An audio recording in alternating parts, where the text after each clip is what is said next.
अगर मोबाइल चलाते चलाते अगर पत्नी ज्यादा हंस ले ना, मोबाइल चलाते तो पति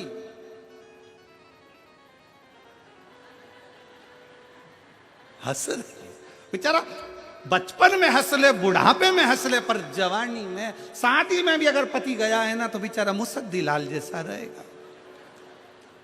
और अगर ज्यादा हंस लिया पत्नी को पता, बस वो खाती खाती पत्नी देख ले हंसता हुआ, और पति ने देख लिया, जगदम्बा ने मुझे देख लिया है, उसके बाजू में आके खड़ा हो गया एकदम मुंह उतार कर। और पत्नी फिर गाड़ी पे बैठी घर जाते समय, कौन थी? कौन थी? अब डिप्रेशन में पड़ गया, चिंता, क्या करे अब? सावधान इंडिया, जवान सब सावधान। बुढ़ापे में सोफा सेट हिलेगा, तुम हंस नहीं पाओगे, जनकर भरी जवानी में ये मौका मिला मुस्कुराने का। कभी तुम खटमल को मुस्कुराते नहीं देखोगे, हंसते नहीं देखोगे। इसलिए व्यक्ति मरता है, मरने के बाद जो फोटो घर में लगता है वो हंसता हुआ लगता है, मुस्कुराता हुआ। तुम जिंदगी भर कितने ही रो, पर आखिरी का फोटो तो मुस्कुराता हुआ फोटो। कितने भी जिंदगी में रो, पर आखिरी का फोटो में तो तुम जितने बुजुर्ग उनकी टोपी और एक चेन बाकायदा बनाई जाती है, और दादाजी मुस्कुराते। तो फोटो में मुस्कुराने से अच्छा है ओरिजिनल जिंदगी में मुस्कुरा कर जियो, ये मौका फिर नहीं मिलने वाला। मुस्कुराओ। बोल बम का नारा है सारी समस्या का हल, श्री शिवाय। मुस्कुराओ, ये जीवन फिर ना मिलने वाला, कहां मिलेगा? पार्वती सब मेरे हैं, सबको मैंने अपना बना कर रखा है। अंध का सुर को तू फेंकिया समुद्र के अंदर, पार्वती जी कहती है तुम्हारा पुत्र है। शंकर भगवान कहते हैं पुत्र तो है, पर ये मेरे विचारों से मिलता हुआ नहीं है, छोड़। समुद्र में डाल दिया अंध का सुर को, हिरण्याक्ष ने उसको पकड़ लिया। हिरण्याक्ष के प्राण वराह भगवान ने ले लिए। तब अंधकासुर का राज्य आ गया। अंधकासुर शासक बनकर बैठ गया। पताल में, तलातल में, रसातल में जब शासक बनकर बैठा, तब अंधकासुर ब्रह्मा जी का तप करा और ब्रह्मा जी से वर मांगा, ना नीचे मरूं, ना ऊपर मरूं, ना अंदर मरूं, ना बाहर मरूं, ना अस्त्र से मरूं, ना शस्त्र से मरूं, ना दिन में मरूं, ना रात में मरूं। इस तरह के वर मांगने के लिए आतुर हुआ। अंधकासुर ने जैसे ही वर मांगना चाहा, भगवान ब्रह्मा जी ने कह दिया देखो मृत्यु निश्चित है, वो तो तुम्हें मरना ही पड़ेगा। पर बुद्धि थी, अंधकासुर की चित्त वृत्ति थी, तो अंधकासुर ने कह दिया मैंने सुना है। अंधकासुर ने विचार करा, ना मेरा पिता है ना मेरी माँ है, मैं तो समुद्र में जन्मा हूं, तो ना मेरे माता ना मेरे पिता। तो अंधकासुर ने कह दिया एक काम करो, अगर मरना मेरी किस्मत में लिखा है तो मैं मरूं उस दिन जिस दिन मैं अपनी माँ को गलत दृष्टि से देख लूं। अंधकासुर को यह नहीं मालूम था कि पार्वती जी ने तेरे जन्म के समय पर तुझे गोदी में लिया था, तो तुझे बेटा कहा था और वो तेरी माँ हो गई थी। पुत्र भावों से देख लिया था। जिस दिन मैं अपनी माता को गलत दृष्टि से देखूं उस दिन मेरे प्राण छूटे। अंधकासुर ने वर मांग लिया ब्रह्मा जी से, ब्रह्मा जी ने वर दे दिया। ठीक है तथास्तु। समय आया, अंधकासुर का शासक बढ़ता गया, बहुत उपद्रव करे अंधकासुर ने, क्योंकि उसको मालूम था मरने वाला तू हूं नहीं।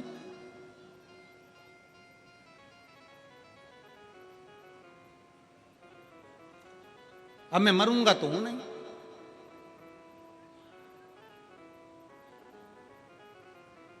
बस मन के अंदर बात पकड़ ली, करा उपद्रव, बहुत करा। इतना उपद्रव अंधकासुर ने करा कि आखिरी में अंधकासुर ने अपने द्वारपालों से कहा कि मुझे विवाह करना है, जो दुनिया की सबसे सुंदर स्त्री है उसको लेकर आओ। द्वारपालों ने कहा जो बहुत सुंदर है वो तो शंकर जी के साथ रहती है। क्या नाम है? पार्वती। अंधकासुर ने कहा वो बूढ़े जोगी, वो भस्म रमाने वाला, जटाजूट बांधने वाला, गले में सर्पों की माला पहनने वाला, कानों में ततैया का बिच्छू धारण करने वाला, मस्तक पर त्रिपुंड धारण करने वाला, पार्वती जी उनके साथ रहती है। उसको मैं अपना बनाऊंगा। मां को गलत भाव से व्यक्त कर दिया। गया। कहां रहती है पार्वती? कैलाश पर। कैलाश पर पार्वती जी कहां रहती हैं? जम के बोलो। कैलाश पर। देवी जी कहाँ रहती है? तो किसी ने कहा वैष्णो देवी में रहती है, कटरा में रहती है, कोई कहे ज्वाला में रहती है, कोई के मनसा में रहती है, कोई के कांगड़ा में रहती है, कोई के चिंतपूर्णी में रहवे, कोई के हिंगलाज में रहवे। कहाँ रहती है देवी? शिव महापुराण की कथा कहती है, भगवान शंकर का चरित्र कथा है, देवी कहाँ रहती है? शिव कथा कहती है संसार की जितनी माताएं हैं उन माताओं के अंदर देवी का एक अंश विराजमान रहता है शक्ति के रूप में।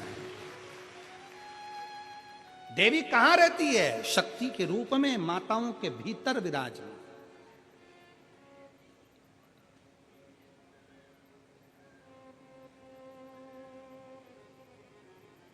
शक्ति के रूप में।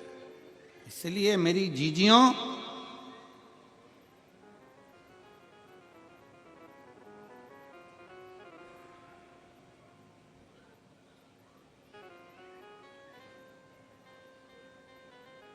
मेरी माताओं, मेरी बेटियों, इसलिए शास्त्र कहता है कि घर की स्त्री को, घर की बेटी को, घर की नारी को तन पर ऐसे वस्त्र पहनना चाहिए कि धन को भी धक्का ना लगे और धर्म को भी धक्का ना लगे। घर की स्त्री को, घर की नारी को, घर की बेटियों को ऐसे वस्त्र पहनना चाहिए कि धन को भी धक्का ना लगे और धर्म को भी धक्का ना लगे। हमारे सनातन धर्म को भी धक्का ना लगे। ऐसा वस्त्र ना पहनिएगा जिससे कहीं ना कहीं किसी ना किसी रूप में गलत विचार उत्पन्न हो। धन और धर्म को धक्का ना पहुंचे। कितना सुंदर कहा है। हॉस्पिटल में जाइए जरा। हॉस्पिटल गयो कभी? हॉस्पिटल में अरे बोलो तो, गयो कभी? बच्चे को चोट लग गई।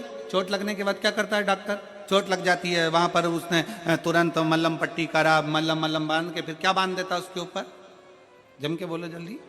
पट्टी। पट्टी क्यों बांधता है? डॉक्टर से पूछो। क्या केवल मल्लम से काम नहीं चलेगा? मल्लम लगा दोगे तो काम नहीं चलेगा। ये पट्टी से होता क्या है? एक कपड़ा ही तो है। पट्टी बांध दी तुमने कपड़े की, इससे होगा क्या? कपास रख दिया, रुई रख दी और पट्टी बांध दी, इससे होगा क्या? तुम तो दवाई लगाओ ना, दवाई से सूखेगा। पट्टी क्यों बांधता है? डॉक्टर से पूछोगे तो डॉक्टर कहेगा कि घाव पर पट्टी इसलिए बांधी जाती है कि मक्खी ना बैठे। मेरी जीजियों, सिर पे पल्लू इसलिए रखा जाता है कि मक्खियां ना बैठे। तन पर रुपट्टा इसलिए रखा जाता है कि मक्खियां ना बैठे। इसका ध्यान रखिए।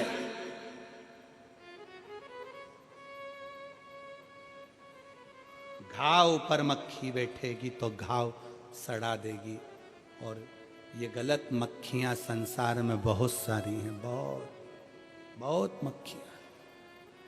इन मक्खियों से बचने के लिए तन पर एक रुपट्टा, सिर पर एक पल्लू होना जरूरी है, बहुत जरूरी।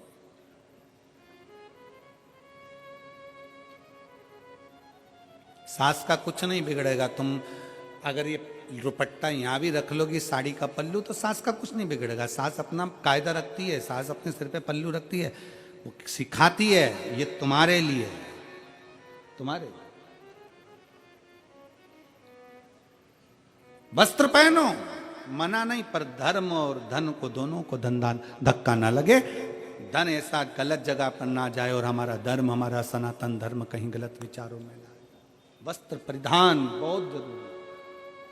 शिव महापुराण की कथा कर रही है, भगवान शंकर का चरित्र कर रहा है, शिव तत्व कह रहा है, भगवान शंकर की कथा कर रही है। अंधकासुर आया, माता पार्वती जी अपने कार्य में लगी थी। लोग कहते हैं देवी जी पहाड़ों पर रहती है, लोग कहते हैं देवी जी वहां रहती है। शिव महापुराण की कथा कहती है प्रत्येक संसार में जन्म लेने वाली एक एक बेटी के अंदर, एक एक स्त्री के अंदर, एक एक नारी के अंदर शक्ति, जगदम्बा की एक शक्ति ज्योत के रूप में उसके अंदर विराजमान रहती है। इसीलिए उसको ज्योतावाली कहते हैं। शक्ति है। और जहां शक्ति है वहीं पर भक्ति है। भक्ति कहां होती है? जहां शक्ति। अब पति से कह दो तुम एक बार करवा चौथ का व्रत कर ले, पति से क्यों? और पति से क्यों तुम भी चलनी में मुंह देखो मेरा। पति से बनेगा? जम के बोलो जरा। नहीं बन सकता। पति से कह दो हरतालिका तीज का व्रत कर लो, नहीं बनेगा। एक शनिवार का व्रत, मंगलवार का व्रत पति करते हैं तो 2 दिन पहले से कह देते हैं कल मेरा शनिवार है। पत्नी कहती है मुझे मालूम है आज शुक्रवार है, मुझे मालूम है। और पत्नी याद रखती है। पति भले शनिवार का व्रत भूल जाए पर पत्नी नहीं भूलती है, क्योंकि इसकी शक्ति में भक्ति होती है। जो स्त्री व्रत कर सकती है, जो नारी व्रत कर सकती है, जो बेटियां व्रत कर सकती हैं, जो कन्याएं व्रत कर सकती हैं, वो पुरुष नहीं कर सकता। जो तप साधना नारी कर सकती है वो पुरुष नहीं कर सकता, क्योंकि उसमें शक्ति भी है और उसमें भक्ति, दोनों का समावेश है उसके अंदर, दोनों का।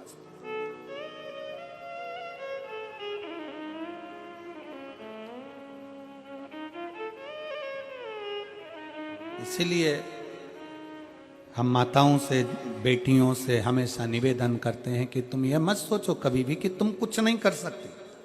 कई लड़के कह देते हैं गुरुजी मैं तो ये कंपटीशन एग्जाम पास ही नहीं कर सकता, मैं तो कंपटीशन एग्जाम में रह जाऊंगा। गुरुजी 4 बार परीक्षा दे ली, मैं तो रह जाऊंगा। बेटियां कह देती है मुझे लगता है मेरी किस्मत में आगे बढ़ना लिखा ही नहीं है। कौन कहता है?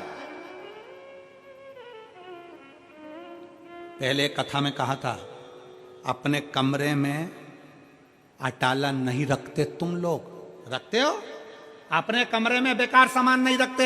हमेशा अपने कमरे में अच्छी साड़ी, अच्छा कपड़ा, अच्छा सामान, अच्छा जेवर तुम अपने कमरे में रखते हो। बेकार नहीं रखते। बेकार तो तुम पटक देते हो कहीं और। जब तुम अपने कमरे में बेकार चीज नहीं रख सकते तो ये पूरी पृथ्वी तो मेरे महादेव की है। महादेव अपनी पृथ्वी पर बेकार सामान नहीं रखते। तुम सब कीमत वाले हो, एक से बढ़कर हीरे हो। अपनी कीमत को पहचानो। कभी मुख से ये मत कहो कि मुझसे ये नहीं हो सकता, मैं ये कंपटीशन एग्जाम नहीं निकाल सकता, मैं ये नहीं कर सकता। अपनी एजुकेशन को बढ़ाइए, अपनी मेहनत को बढ़ाइए, अपनी लगनता को बढ़ाइए, अपने कर्म को बढ़ाइए, अपने परिश्रम को बढ़ाइए। जितना पढ़ते थे उससे 4 गुना पढ़ो, जितना अध्ययन करते थे उससे 4 गुना अध्ययन करो।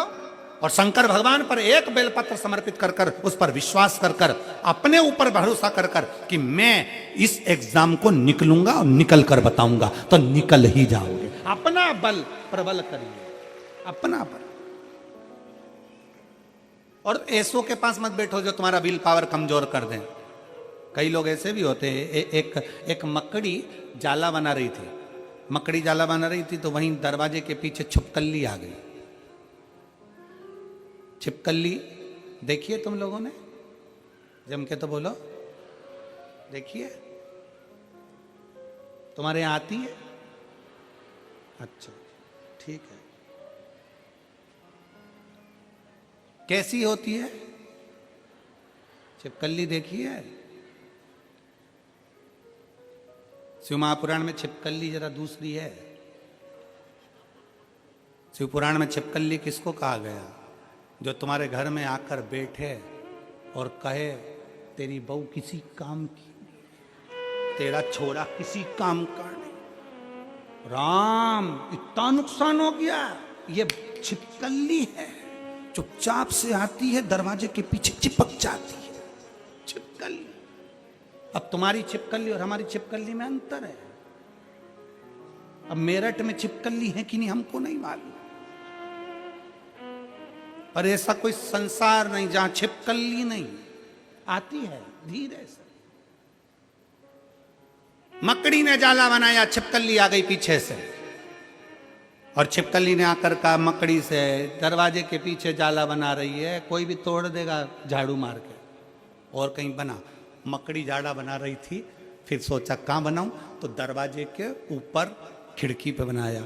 इतने में एक चिड़िया आ गई। चिड़िया ने कहा कहाँ जाला बना रही है, हवा चलेगी पूरा दरवाजे का जाला टूट जाएगा। और कहीं बना।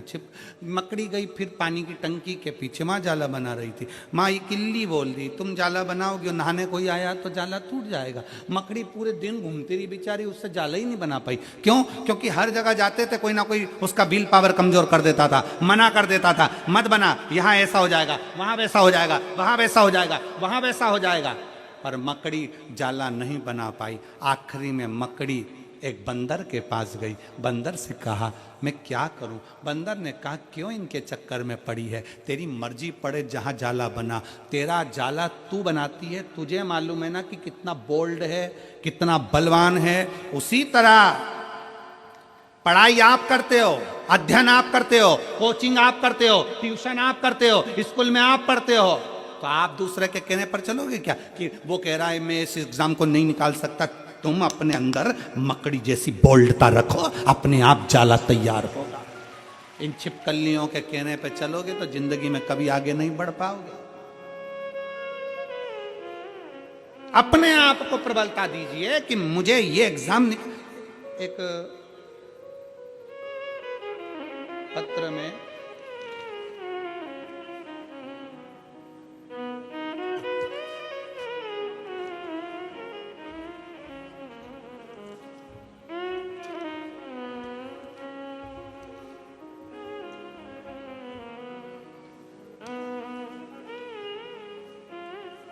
पत्र में एक बेटी ने लिखा पुलिस में नौकरी करती है। अगर वो हो यहां पर पत्र ढूंढूं हम।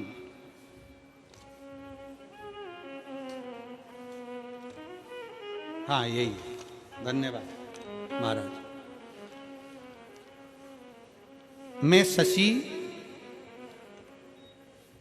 शमशेर सिरसा गढ़ की रहने वाली हूं। मेरा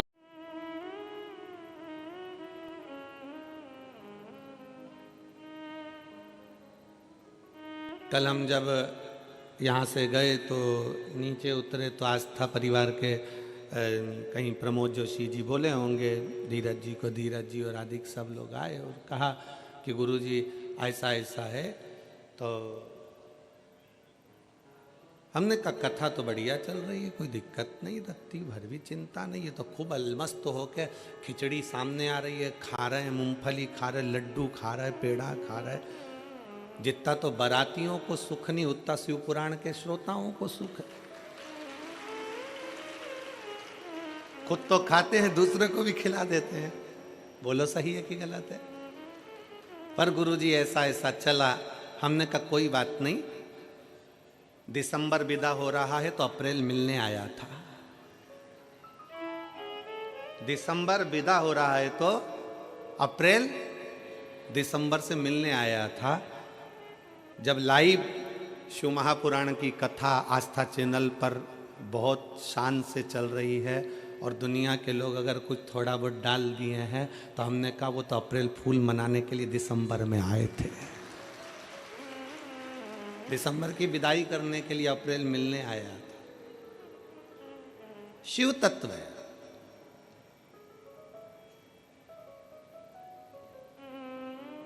शंकर है।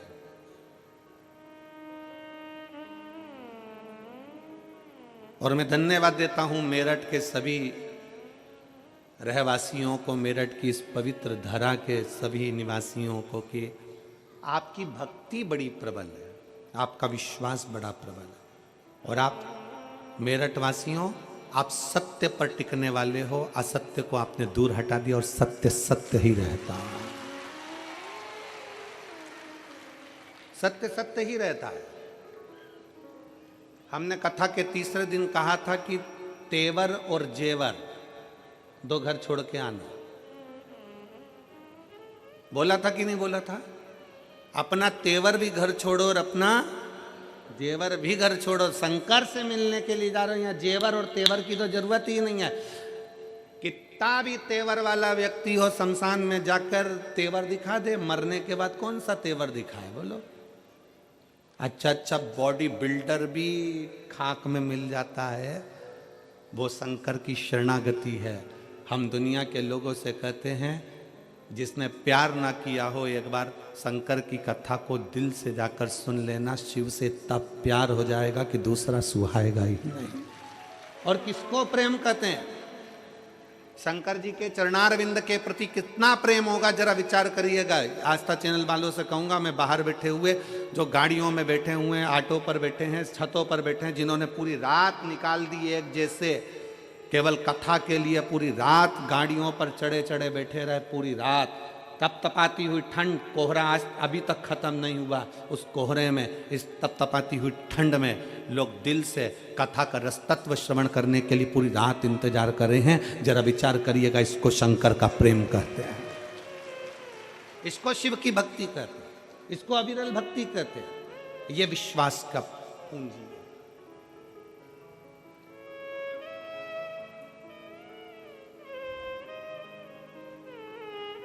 आप और हम भगवान शंकर की अविरल भक्ति में इस चित्त को, इस मन को, इस भाव को अपना उस भगवान कृष्ण के चरण में ले जाकर छोड़ो।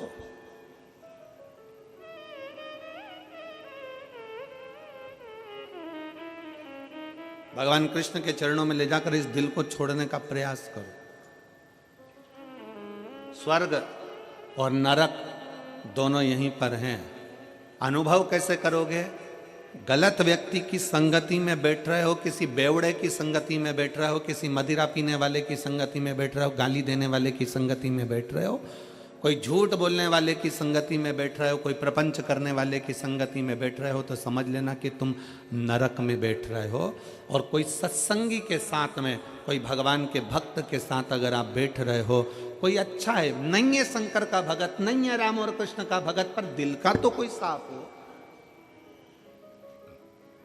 अगर कोई हृदय निर्मल मन हो, दिल साफ हो, ऐसे व्यक्ति के साथ बैठ रहे हो, तो समझ लेना कि आप स्वर्ग में हो।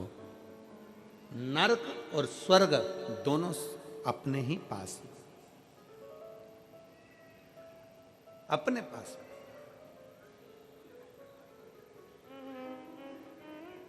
परिवार में जो संबंध नहीं होता ना, परिवार में जो रिश्ता नहीं होता ना, 7 दिन की कथा में लोग अलग अलग आकर बैठते हैं, अलग अलग लोग बैठते हैं, पहचान भी नहीं रहती, जानते भी नहीं है, पहचानते भी नहीं है, और कथा में जाकर बैठ जाते हैं। आपस में इनका इतना प्रेम हो जाता है, इतना प्रेम हो जाता है कि भोजन भी एक साथ करते हैं, चाय भी एक साथ पीते हैं, लड्डू तिल्ली का भी एक साथ खाते हैं, और बिस्कुट भी एक साथ खाते हैं, और पानी भी एक साथ पीते हैं। इतना प्रेम हो जाता है कि जब 7 दिन की शिव पुराण की कथा हो जाती है तो एक दूसरे को फोन लगाकर पूछते हैं, कैसे हो, बढ़िया हो, आनंद हो। ये संबंध है शंकर का, इसी को कहते स्वर्ग। ये स्वर्ग है। और किसी किसी के तो घर में 10 लोग रह रहे हैं, इधर बड़ी बहू रह रही, छोटी बहू रह रही, मंजली बहू रह रही, सास रह रही, ससुर रह रहा, ननंद रह रही, परिवार में सब रह रहा है। उसके बाद भी घर में इतना क्लेश, घर में इतना क्रोध, घर में इतना अपशब्द, घर में दिन भर गालियां, गलत गलत व्यसन, मदिरा का पान, कहीं गलत गलत सोच, गलत गलत विचार। तो तुम्हारा घर कैसा भी हो, फिर भी वो नरक से कम नहीं। स्वर्ग वाला घर वो होता है जिसमें आप प्रेम से बोल रहे होते हो। स्वर्ग वाला घर वो होता है जिसमें आप प्रेम से रह रहे होते। और आज शिव महापुराण की कथा में आप सबसे निवेदन है, संक्रांति पर किसी को तिल्ली का लड्डू खिलाओ ना खिलाओ, संक्रांति पर किसी का मुंह मीठा कराओ ना कराओ, पर इतना याद जरूर रखना कि संक्रांति पर अपनी जीवान से थोड़ा सा मीठा बोल लेना तो किसी का मुंह मीठा हो जाएगा। अपनी जिह्वा से मिठास परोसिए, अपनी जिह्वा से मीठा देने का प्रयास करिए।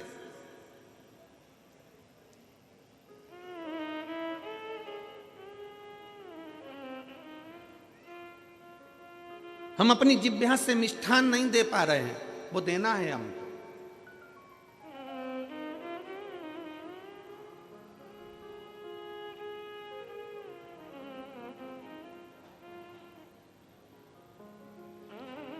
एक महाराज जी ने कथा में पूछ लिया, स्वर्ग कौन कौन जाना चाहता है?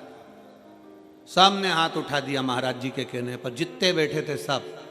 आगे एक 80 साल की बूढ़ी मां बैठी थी, उसने हाथ नहीं उठाया।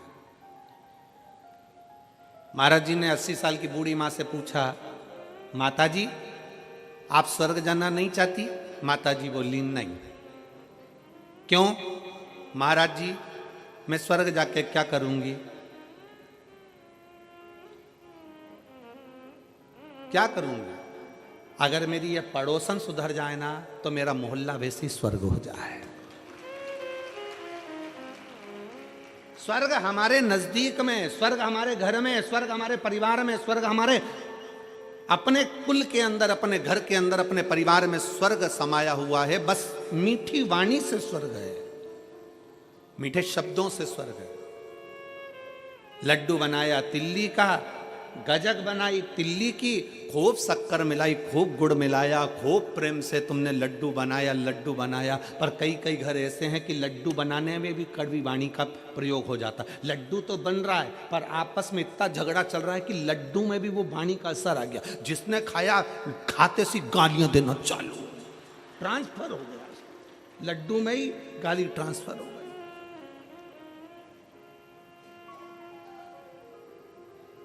ये विचारों से होता है। एक राजा को रात भर नींद नहीं आती थी, बड़ा बेचैन रहता था, बड़ा बेचैन, पूरी रात कर्मठ बदलता रहता था राजा, पूरी रात। और राजा पूरी रात कर्मठ बदलता।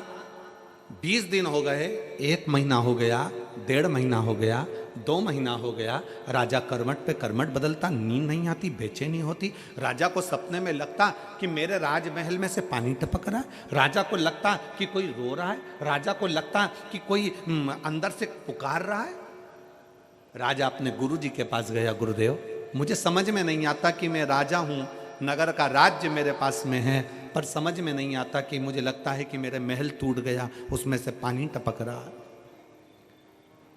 अंदर से कोई रो रहा है, भोजन करता हूं चित्त नहीं लगता, बेचैनी होती है, अंदर से बहुत बेचैन हूं। गुरुजी ने पूछा घर में सब ठीक तो है? हाँ राजघराने में तो सब ठीक है, पर मुझे ऐसा क्यों हो रहा है?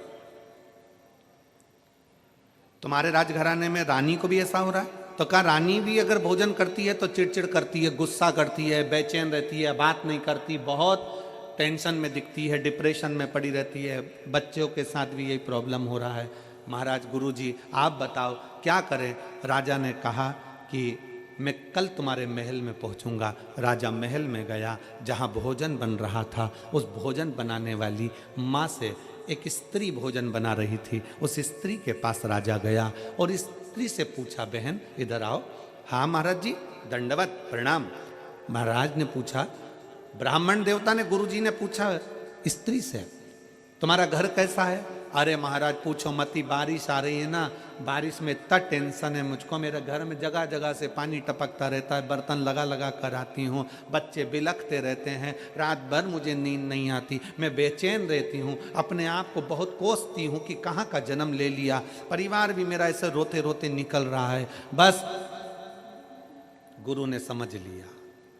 गुरुजी ने राजा से कहा, एक काम करो, इस भोजन बनाने वाली का मकान बनवाओ, इस भोजन बनाने वाली का मकान बनवाओ, इस भोजन बनाने वाली के लिए व्यवस्था अच्छी कर दो, फिर देखते हैं क्या होता है। भोजन बनाने वाली का मकान बन गया, व्यवस्था अच्छी हो गई, बच्चों को कपड़े मिल गए, आभूषण मिल गए, भोजन मिल गया।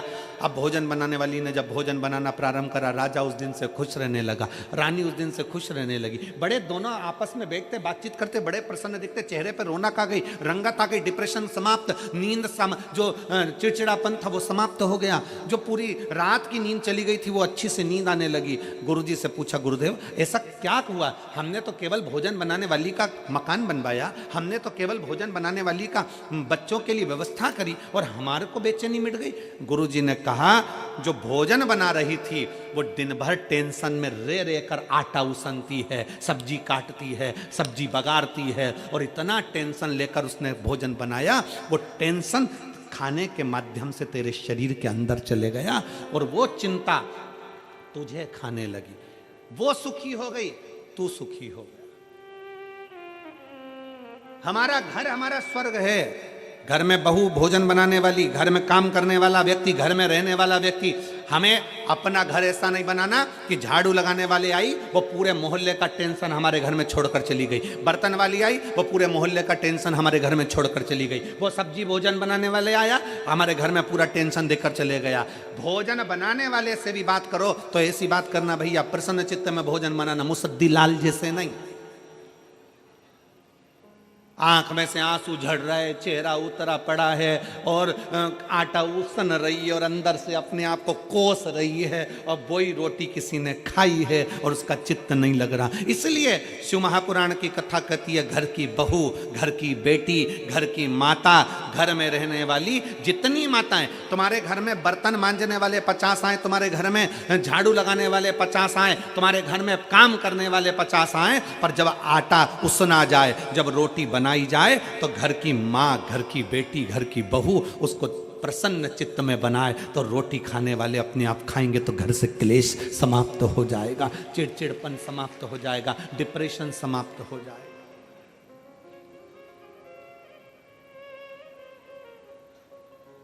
करिए, मना नहीं है। आपके घर में सब आए, बिल्कुल मना नहीं है, पर भोजन परोसने का जब समय आए, भोजन बनाने का